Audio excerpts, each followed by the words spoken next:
Across America, people are standing up against Asian American hate after a shooting rampage at 3 Atlanta area spas left 8 dead, including 6 Asian Americans.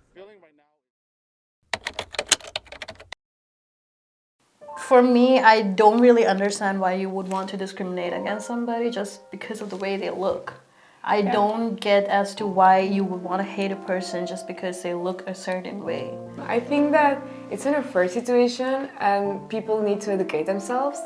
I think like Asian hate crimes have increased especially in the last year because people are taking out their COVID frustrations on them and it's unfair for them, honestly.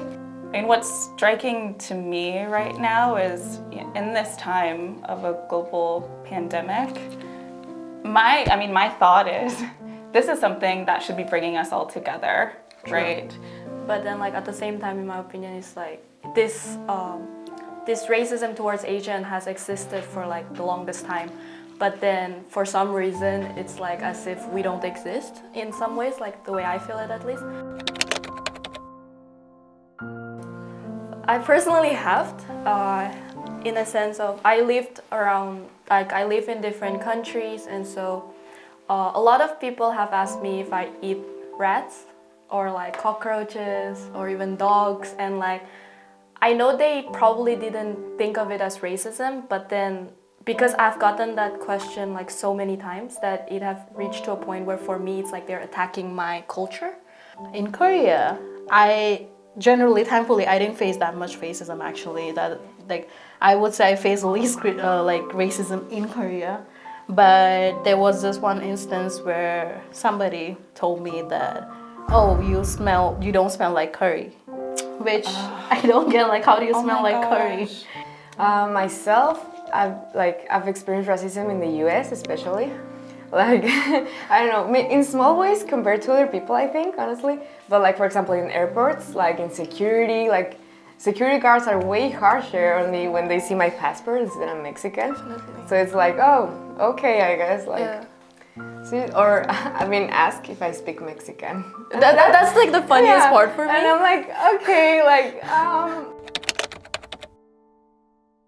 yeah, I think like people don't know how to handle their emotions properly and just like take out their anger, frustrations on other people. And also I think it might be influenced with the fact that there's some national values that some countries feel superior to others. Exactly. So they just like feel it easier, like, oh, I'm better than you. Exactly. And it's dumb consider that nowadays we live in a globalized world. Yeah. So it's like you have to respect other cultures. People kind of believe, and it's coming from the ancient times, I think, that we think our culture is the best.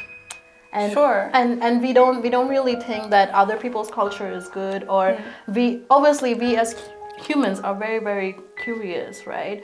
But then I believe that the fact that you have the privilege of thinking, oh, my race is better, or you have been brought up in a certain way where you're taught to believe that, oh, I am better because I look like a certain person or because I have a certain culture, which it sort of gives you a sense of privilege, and that should be taken away. So for me, like I'm just gonna say this, when I was living in Mexico, I've experienced a lot of racism without those people knowing that it's racism, and that's why it's hard for me to like just come out to like tell them off, like tell them not to do it, because for them it's simply a joke. And I've actually had an experience in which my teacher had to be the one who talked for me because people were calling me by like not my names. They were calling me like Asian, Chinese, all those names. And to the point where one of my teacher actually had to say, what you're doing is racism. You should say, like apologize to her. So sort of where does that privilege come from? That's where my mind is going. And I think it's really deep-rooted and like how slavery even happened in the first place. For example, if you think about that, like all of the rhetoric that they use, all of the words that they use, language to describe like the Africans when they were selling them into slavery, was used to dehumanize them, to make other people feel like it's okay to treat these people like this because they aren't real people. And so that language, I think, has become deeply engraved in people's minds. It's very internalized.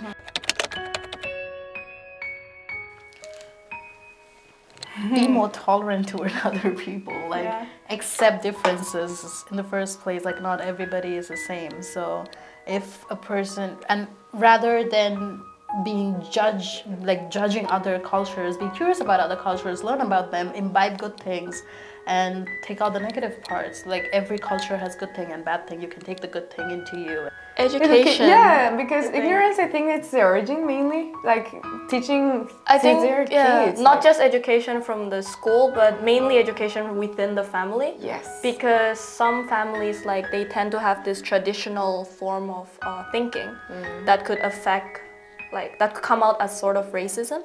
Yes. But then it's just the way that it was back then. So I feel like to modernize the way they think in the family, within the school, it could really like help at least decrease the racism. I think we've come to a place where people are just so afraid to be seen as or thought of as racist that they don't even want to, if at any point someone says you've offended me or you've hurt me, they just sort of go into defense mode and they don't want to hear how what they've said or done might have hurt someone. And I think that is the root of the misunderstanding, and I think, you know, why you see a lot of fear of things that are different too, because people just don't want to talk about things for fear of being seen in a certain way. There's actually one other video I saw, I don't remember where it is, I think it's San Francisco if I'm not mistaken, where there's an old Asian lady who actually stood up for herself. She beat up the guy who punched her. And I was like, the whole time, I know this might not sound really good, but like the whole time I was like, yeah, you go! Defend yourself. Like I want people to like, I want more, like I want the Asian community to like defend themselves more and more. I would say that that you're not alone. Like I'm to report the crimes, like to find someone you can confide in and report the crime, so that way like you can get awareness on the issue and it can be fixed. And like just remember you're not alone in the fact that just like there are racist people out there, there's also really good people who are willing to help if needed. So to not feel alone and like you have to feel unsafe all the time. Like no, like try to find that comfort in someone else. Like there's good people out there too. I would say hang in there. I know it's exhausting having to deal with it directly, but also experiencing the worry that you feel for your friends and your family just sort of living their lives. It's okay to feel down sometimes. It's okay when you feel that way to talk to your support system and reach out to people.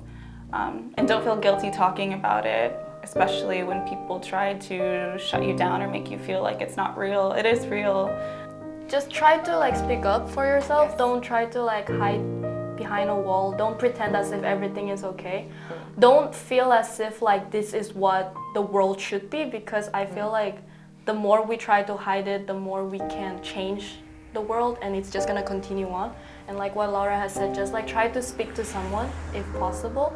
Just like speak out, just tell everyone. Even go on social media and just be like, help, it's fine, like just ask for help. I believe that people around them, if you see somebody being racist towards somebody, please step up. Do not just look at it and walk off thinking that it's not my business. Please do not think that, because that person is suffering. So if you can elevate it in some way, kindly please do that.